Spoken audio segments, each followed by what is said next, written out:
nanay ko. Halika.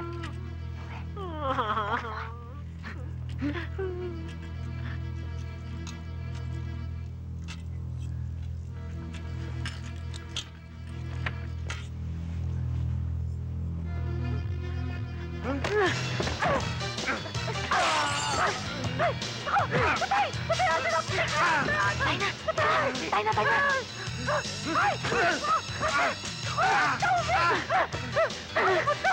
Lumbyo ka! Sige rito!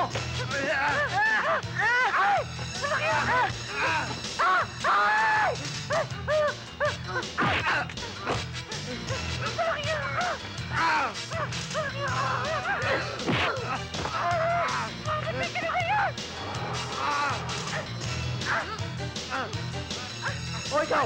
Anong ginagawa mo dyan? Hey!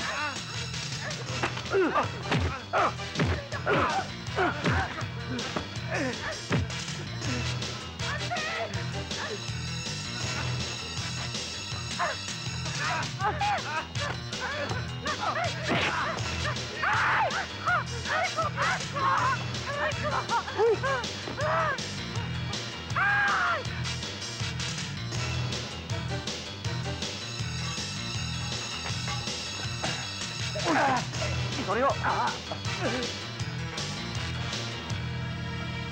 Please, please! Nakawala.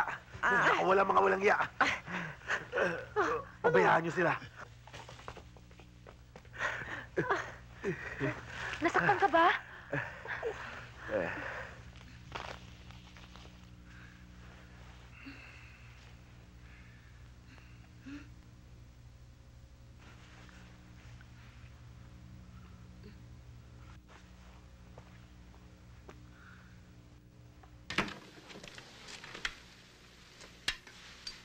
Salve? Oh, bakit? Panay ang buntong hininga mo dyan. Nako, pati itong pamamalansya iniwan mo.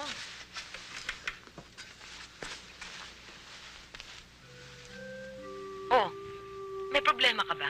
Wala naman, ate. Naiisip ko lang, pag nag-asawa ka na tulad ng gusto ng lolo, paano ko? Nako, ano ibig mo sabihin paano ka? Eh, biro mo naman, ate, magmula pagkabata, magkasama na tayo lagi. Magkatabi tayo sa pagtulog, magkasama tayo sa pagkain. Aba, halos hindi na nga tayo nagkakahiwalay, ah. Pagkatapos bigla kang mag-aasawa, iiwan mo na ako. Nako. Itong kapatid ko naman, para mag-aasawa lang ako eh. Nagdrama ka na dyan. Wala namang magbabago sa atin eh. Eh di ang ibig mong sabihin, magkatabi pa rin tayo sa higaan? Yun. Magbabago yun. Ay, oo nga, no? Alam mo, ganito yan. Lahat tayo, darating sa buhay natin na mag-aasawa. At ipagpalagay mo, halimbawa, ikaw ang unang mag-aasawa, iwanan mo ako.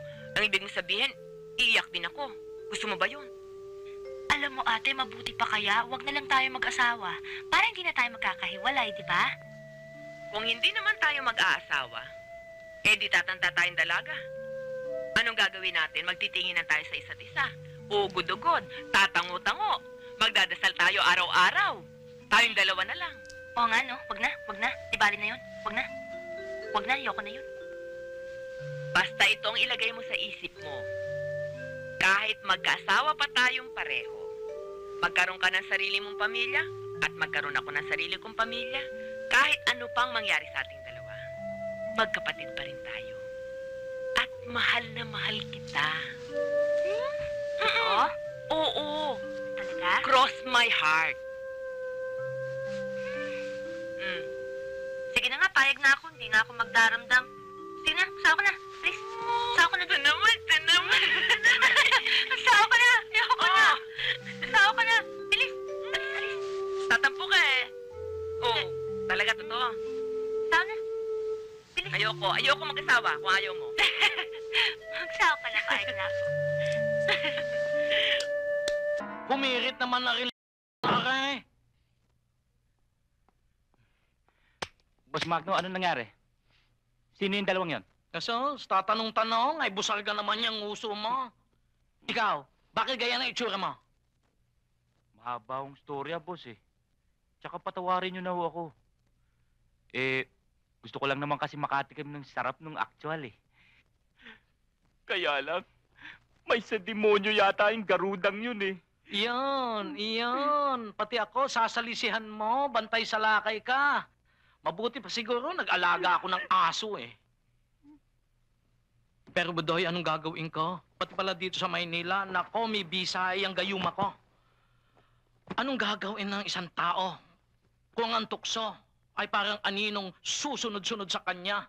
Anong gagawin ko, ha?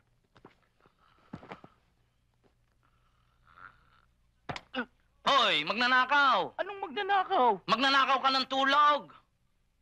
Siya, sige. Ituloy mo na yan. Madami tayong ilalako bukas. Maaga tayong pupulas.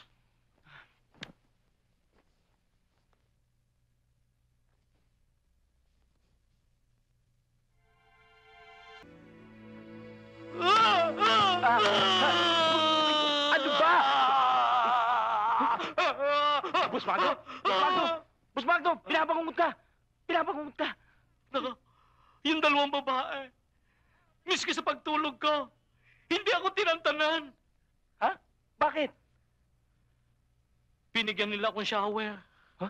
Sayang. Natapos agad. Tara, tulog na tayo. Oh. Bakit naman? Baka abutan ko pa yung panaginip niyo, boss. Abutan? Eh, nakapagbihis na iyon. At saka bakit ba hawak mo yung kamay ko?